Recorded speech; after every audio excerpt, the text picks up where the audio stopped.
Mon fils a perdu son protecteur, et moi, sa maman, je dois découvrir la vérité.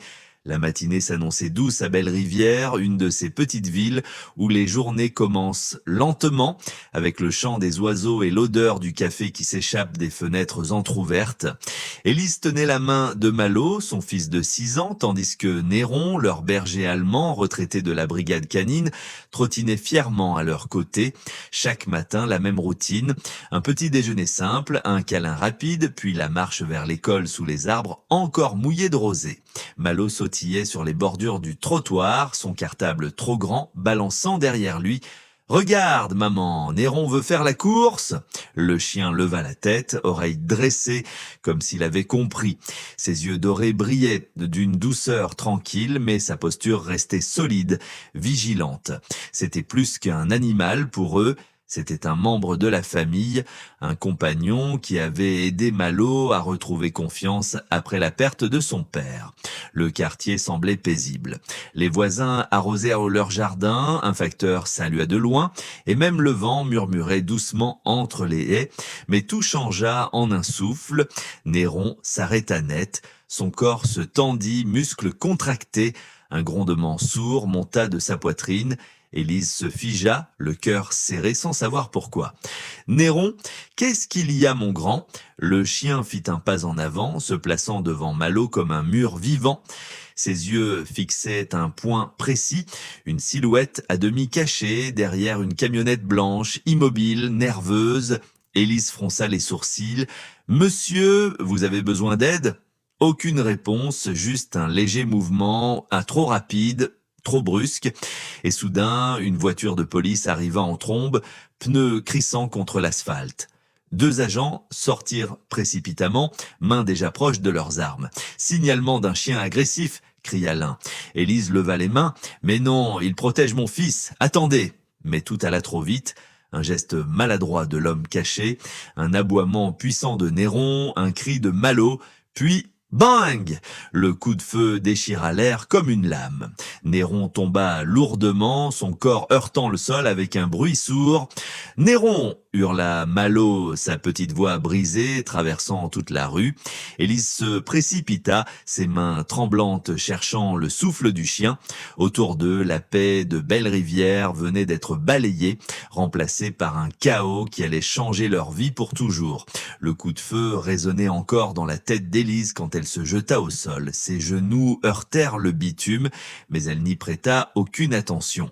Néron gisait devant elle, son flanc soulevé par des respirations courtes, irrégulières, trop douloureuses. « Néron, mon grand, reste avec nous, s'il te plaît. » Sa voix tremblait, brisée, mais elle essayait de rester forte pour Malo. Le petit garçon tomba à genoux à côté d'elle, ses mains serrées autour du cou du chien. « Réveille-toi !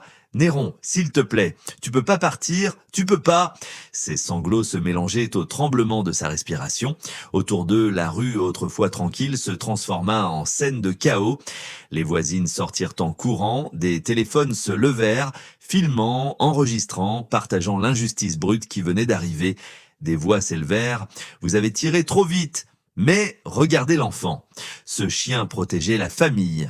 Les 2 agents responsables restaient figés, comme pétrifiés dans leur culpabilité. Agent Loiseau, celui qui avait tiré, tremblait tellement que son arme glissa de sa main. Je croyais, j'ai pensé que...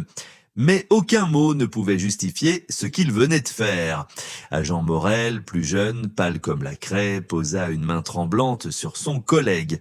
On ne l'a pas vu, oh, c'est une erreur, une horrible erreur. » Élise ne les entendait même plus. Elle n'entendait que le souffle de Néron, de plus en plus faible, et le cri déchirant de son fils. Une voisine posa une main sur l'épaule d'Élise. « L'ambulance arrive, tenez bon !» Une sirène finit par hurler au bout de la rue. Une lueur d'espoir traversa le regard d'Élise, trop fragile, trop brève. Les ambulanciers descendirent en courant. « On va le prendre. Écartez-vous, s'il vous plaît. » Mais Néron, fidèle jusqu'au dernier instant, leva une dernière fois les yeux vers Malo. Des yeux pleins de courage, pleins de douceur, pleins d'amour. Puis son souffle s'arrêta, s'arrêta Comme un fil qu'on coupe d'un geste trop brutal, Malo poussa un hurlement dévastateur. Élise sentit son cœur se briser si fort qu'elle en perdit presque l'équilibre. Non, non, mon Dieu, pas ça. Elle serra Malo contre elle, leurs larmes se mêlant. L'enfant tremblait de tout son corps, incapable de comprendre pourquoi son protecteur ne se relevait pas. Un silence lourd s'abattit sur la rue, même les voisins cessèrent de parler. Les policiers baissèrent la tête, personne n'osa s'approcher davantage. Dans ce silence, quelque chose changea en Élise. Une colère froide, profonde, terrible, naquit dans sa poitrine. Pas une colère qui crie, une colère qui promet, une colère qui cherche la vérité. Néron était plus qu'un chien, il était celui qui avait aidé Malo à survivre au décès de son père, celui qui veillait chaque nuit, celui qui n'aurait jamais quitté l'enfant. Et maintenant, il n'y avait plus que le vide. Élise essuya ses larmes, son regard durcissant. « Je trouverai ce qui s'est vraiment passé », murmura-t-elle. « Je te le promets, mon grand ». La maison, autrefois réchauffée par les pas lourds et la respiration paisible de Néron, semblait soudain trop grande, trop silencieuse, trop vide. Le soir était tombé depuis longtemps et Élise errait encore dans le salon, les bras autour de sa taille, comme si elle devait se tenir elle-même pour ne pas s'effondrer. Dans la chambre voisine, Malo dormait enfin, épuisé par les pleurs qu'il avait secoués toute l'après-midi. Il s'était endormi en tenant le collier de Néron serré contre sa poitrine comme un petit trésor, un dernier bout de sécurité. À chaque respiration de son fils, Élise sentait une douleur nouvelle. Comment expliquer à un enfant de 6 ans qu'un héros peut mourir d'une erreur? Elle s'assit à la table de la cuisine devant le rapport de police qu'on lui avait remis quelques heures plus tôt, une feuille froide, impersonnelle, déshumanisée, animal agressif, intervention nécessaire, tir conforme à la procédure, agressif. Elle relut la phrase encore et encore. Même le papier semblait trembler entre ses doigts. Néron, agressif, le chien qui dormait au pied du lit de Malo quand il faisait des cauchemars, le chien qui attendait chaque soir au portail jusqu'à ce que l'enfant sorte de l'école, celui qui n'avait jamais grogné sans raison. Un rire nerveux s'échappa d'Élise, un rire amer, serré, presque un sanglot. Elle retourna la feuille, cherchant quelque chose, n'importe quoi. Rien, aucun mot sur l'homme derrière la camionnette, celui que Néron avait fixé comme un avertissement silencieux. Aucun mot sur l'odeur métallique qui avait tendu le chien juste avant le drame. Aucun mot sur la panique du suspect qui avait fui. On avait effacé ce qui dérangeait. Elle sentit une vague de colère monter en elle, lente, froide, pas celle qui hurle, celle qui transforme. Son regard se posa sur un vieux cadre accroché au mur, une photo d'elle, de Malo et de Néron assis fièrement au centre, les oreilles dressées, l'air d'un roi paisible. Une larme roula sur sa joue, mais cette fois elle ne s'excusa pas de pleurer. La douleur n'effaçait pas la vérité, et la vérité ne disparaissait pas parce qu'un rapport décidait de mentir. Elle se leva doucement, respirant profondément. Son cœur battait trop vite, mais son esprit s'éclaircissait. Si personne ne voulait voir ce qui s'était réellement passé, alors elle le verrait, elle. Une mère, une femme ordinaire peut-être, mais une femme que la perte avait rendue solide comme la pierre.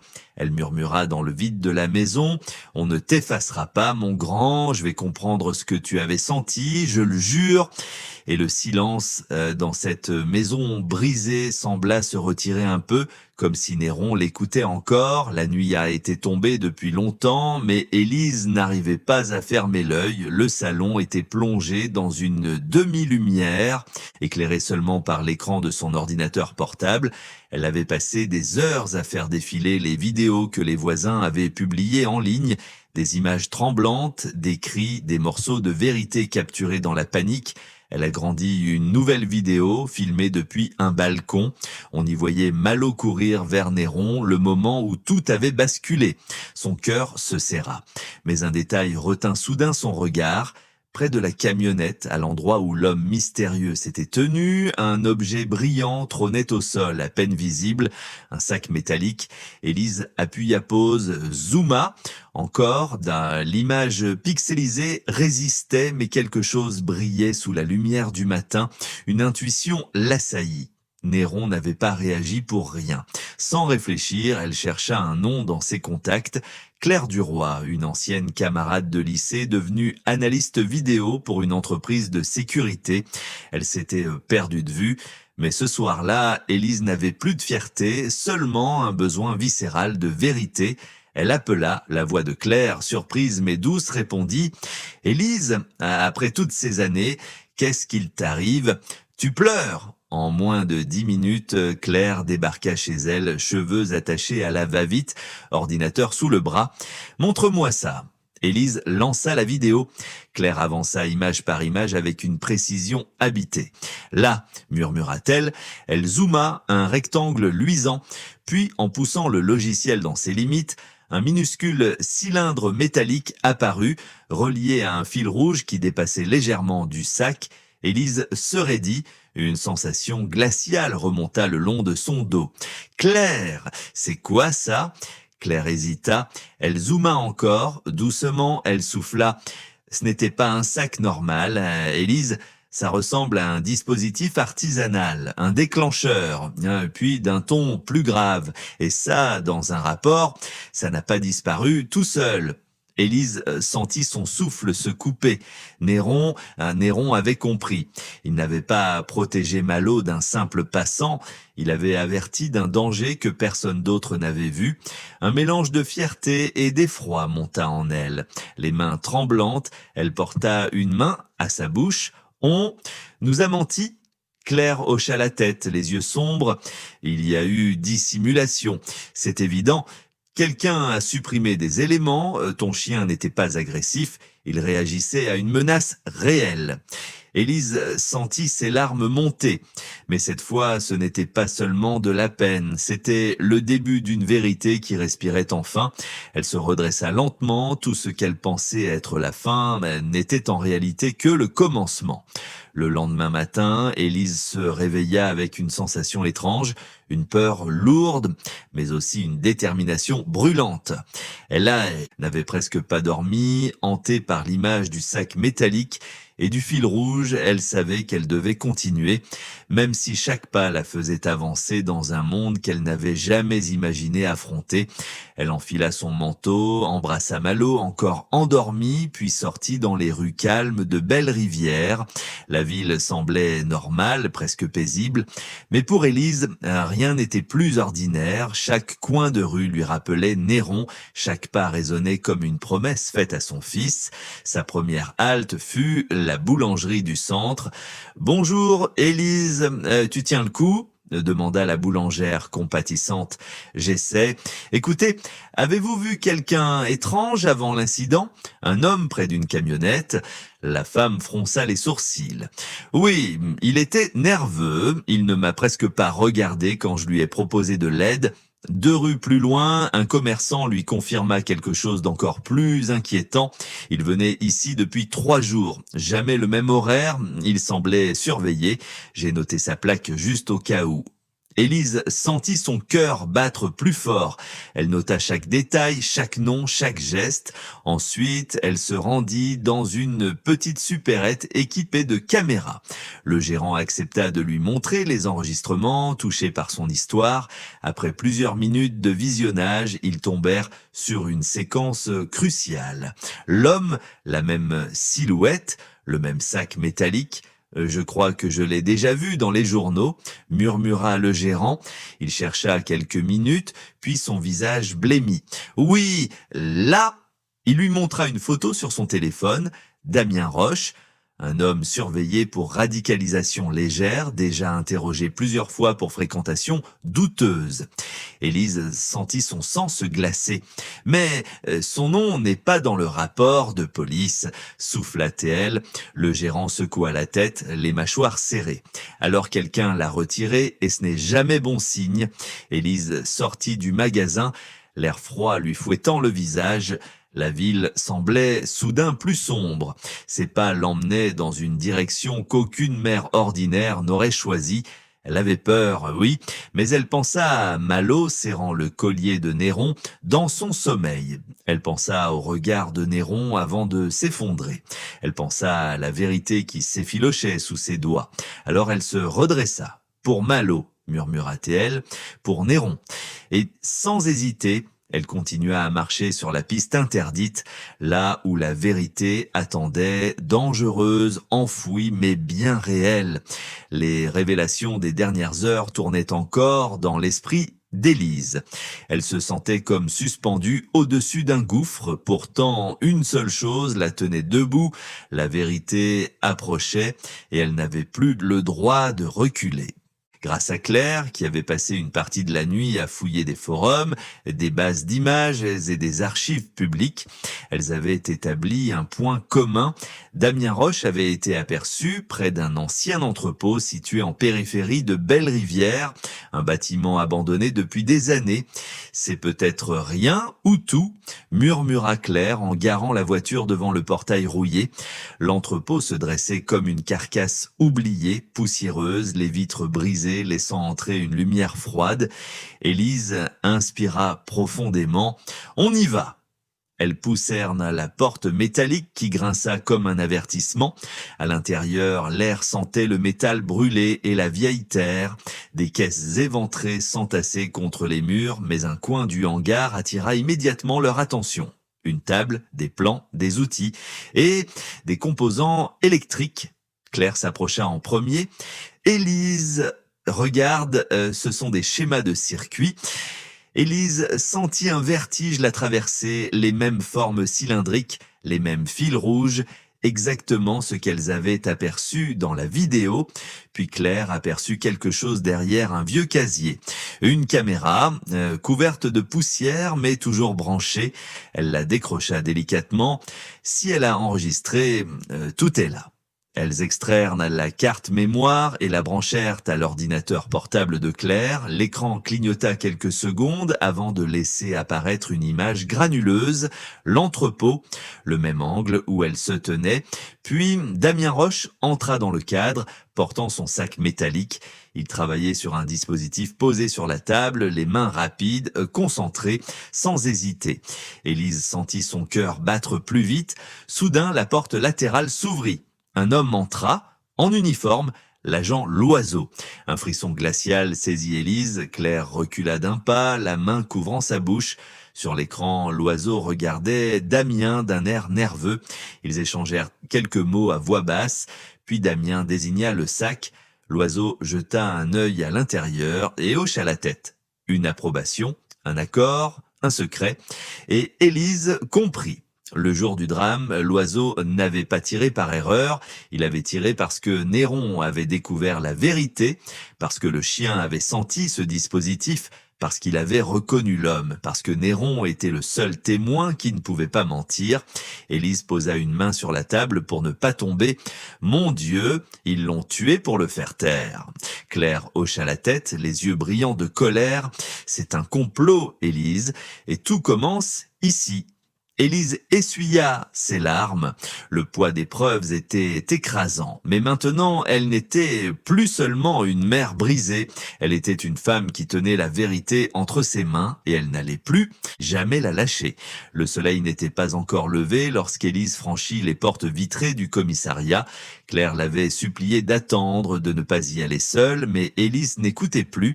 Elle avait passé la nuit à revoir les images encore et encore, chaque seconde gravée dans sa mémoire comme une brûlure. Elle tenait dans son sac une clé USB contenant la preuve que personne ne pourrait nier. Elle n'était plus terrorisée, elle était déterminée. À l'accueil, un jeune agent leva la tête. « Madame Langlois, vous allez bien ?» Elle ignora la question. « Je veux parler à l'agent Loiseau, maintenant. » L'agent hésita, puis hocha la tête, impressionné par la fermeté dans sa voix. Quelques minutes plus tard, l'oiseau apparut au bout du couloir. Il semblait plus vieux que la veille, les traits tirés, les yeux cernés.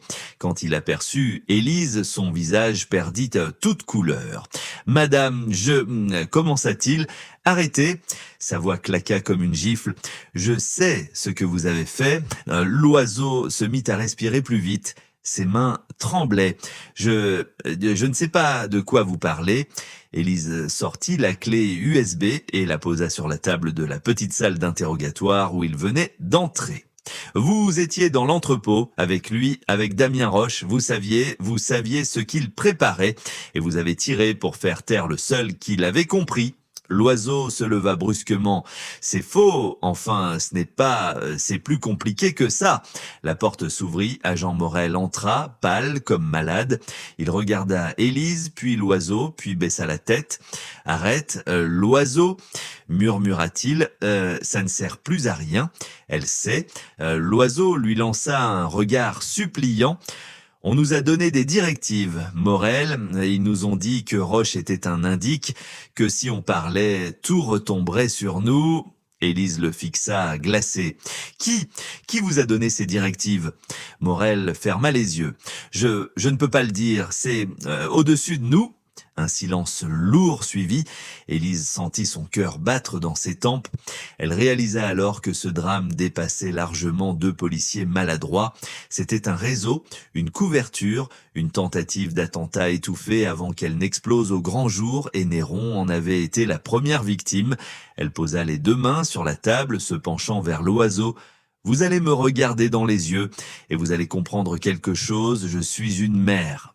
Je n'ai pas peur de vous, pas peur de vos supérieurs, pas peur de vos secrets. » L'oiseau déglutit difficilement. « Je veux la justice pour mon fils et pour mon chien, et je l'obtiendrai, avec ou sans vous. » Morel hocha lentement la tête, brisé. « Donnez-moi 1 heure, murmura-t-il. Je vais parler, je vais tout vous dire. » Élise inspira profondément. Le cœur d'une mère venait de fissurer un système entier, et rien ne pourrait l'arrêter désormais. La clé USB n'avait quitté la main d'Élise que quelques instants.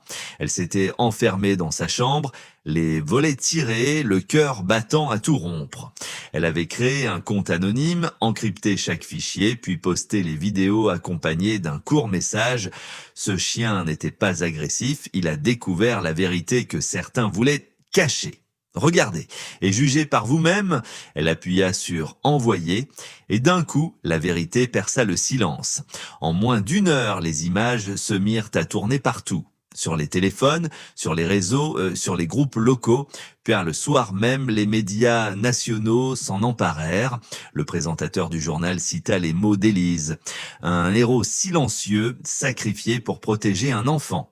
La ville de Belle-Rivière, jusque-là paisible, s'enflamma d'indignation. Devant le commissariat, des dizaines de personnes se rassemblèrent.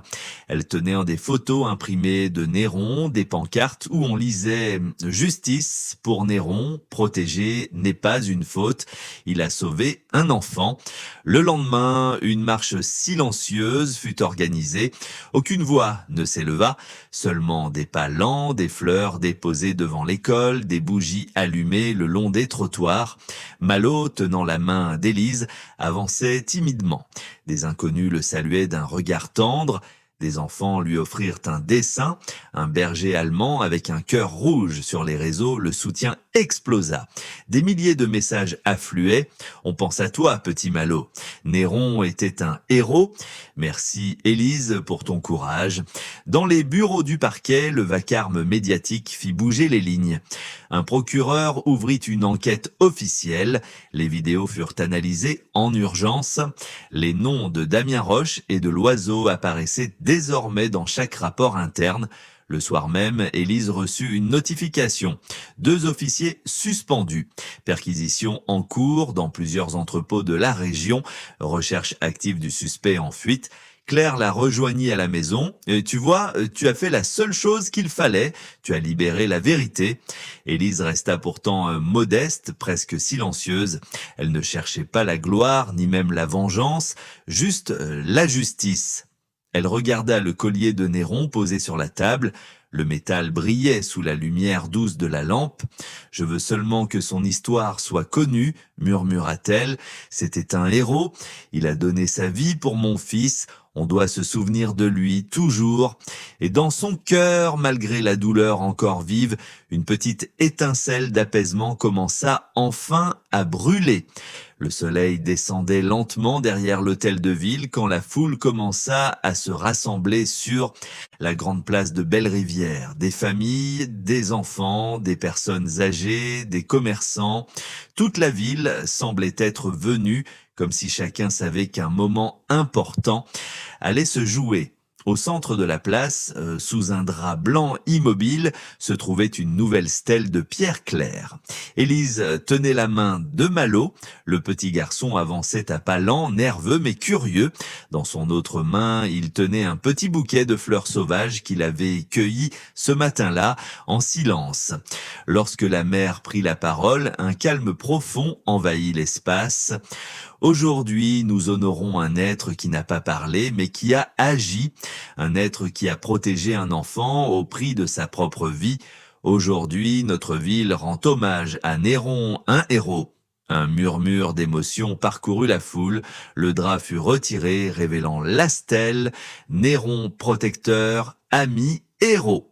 Les lettres gravées scintillèrent sous la lumière dorée du soir. Malo inspira profondément. Pour la première fois depuis des semaines, ses épaules cessèrent de trembler. Un mouvement derrière la foule attira l'attention. Agent Morel, en uniforme mais sans armes, s'approcha de la tribune. Il semblait fragile, presque brisé. Ses yeux étaient rouges, comme s'il avait pleuré avant de venir. Il s'agenouilla devant Malo, sa voix tremblante. Je suis désolé, petit, je n'ai pas eu le courage de dire la vérité plus tôt. Je n'ai pas pu empêcher ce qui est arrivé, mais sache que ton ami était un héros, et je ne l'oublierai jamais. » Malo ne répondit pas tout de suite. Il regarda longuement l'homme qui pleurait devant lui, puis d'une voix minuscule, « Néron te pardonnerait. » Morel éclata en sanglots silencieux. Élise sentit ses yeux brûler. Elle posa une main réconfortante sur l'épaule de Malo, puis s'avança vers la stèle. Elle sortit de son sac une rose blanche, simple et pure, et la déposa au pied de la plaque. Le silence qui suivit n'était pas vide. Il était lourd de respect, lourd d'amour, lourd d'un deuil partagé. Un enfant de la foule déposa un petit dessin, Néron, Malo et Élise, main dans la pâte. Puis d'autres enfants firent de même. Bientôt, un tapis de fleurs et de dessins entoura la stèle. Malo serra la main de sa mère, il regarda la plaque, puis murmura « Maman, ça fait un peu moins mal maintenant. » Élise sourit doucement, les larmes aux yeux. « Oui. » Pour la première fois depuis longtemps, la blessure commençait à se refermer. Un mois s'était écoulé depuis la cérémonie et dans la maison d'Élise, la douleur n'avait pas disparu. Elle vivait encore dans les photos, dans les habitudes oubliées, dans les silences du soir. Mais quelque chose avait changé. L'atmosphère n'était plus étouffante. Elle respirait doucement, lentement, comme une blessure qui cicatrise. Malo, lui aussi, allait mieux. Nida gardait toujours le collier de Néron près de son lit, mais ses cauchemars s'étaient espacés. Parfois, Élise l'entendait rire en regardant les dessins que ses camarades lui avaient offerts à l'école. C'était comme si l'enfant retrouvait une lumière fragile. Un matin, alors qu'ils prenèrent le petit déjeuner, la sonnette retentit. Élise fronça les sourcils. Elle n'attendait personne. Sur le palier, un colis en bois les attendait, soigneusement attaché avec un ruban bleu. Une petite carte y était accrochée. « Pour que ton fils ne marche plus jamais sans protection, de la part de ceux que Néron a sauvés. » Élise sentit un frisson lui traverser le dos. Elle ouvrit le couvercle. À l'intérieur, niché dans une couverture douce, un jeune berger allemand leva la tête, les yeux encore pleins d'innocence. Ses oreilles trop grandes retombaient sur les côtés et ses pattes maladroites glissèrent contre les planches du caisson. Malo poussa un cri de surprise. « Maman, maman, regarde !» Il tomba à genoux, les mains tremblantes, incapable de retenir ses larmes. Le chiot s'approcha aussitôt, renifla les doigts du petit garçon, puis lui lécha doucement la main, un lien instantané, pur, évident. Élise porta une main à sa bouche. Les larmes jaillirent, mais cette fois, elles étaient légères, tièdes, remplies non de douleur, mais d'espoir. Il ressemble un peu à Néron, murmura Malo en serrant le chiot contre lui. Élise hocha la tête. Oui, mais il va écrire sa propre histoire. Le chiot la fixa de ses grands yeux sombres. Alors une évidence s'imposa à elle, un nom, un symbole. On va l'appeler Nova, dit-elle doucement, parce qu'il apporte un nouveau départ pour nous deux. Malo répéta le nom, tout bas, comme un secret. Nova. Le chiot remua la queue comme s'il approuvait. Plus tard, ils sortirent tous les trois dans le jardin.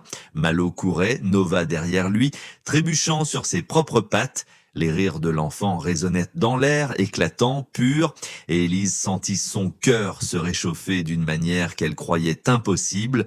Elle leva les yeux vers le vieux chêne où reposait la mémoire de Néron. Le vent passa entre les branches, doux comme une caresse. « Merci, mon grand », murmura-t-elle, ton courage vit encore, dans lui, dans nous. Et pour la première fois depuis longtemps, la lumière entra pleinement dans leur maison. Un enfant retrouvait la joie, une mère guérissait, et l'héritage d'un héros à quatre pattes continuait de battre à travers l'amour qui ne meurt jamais.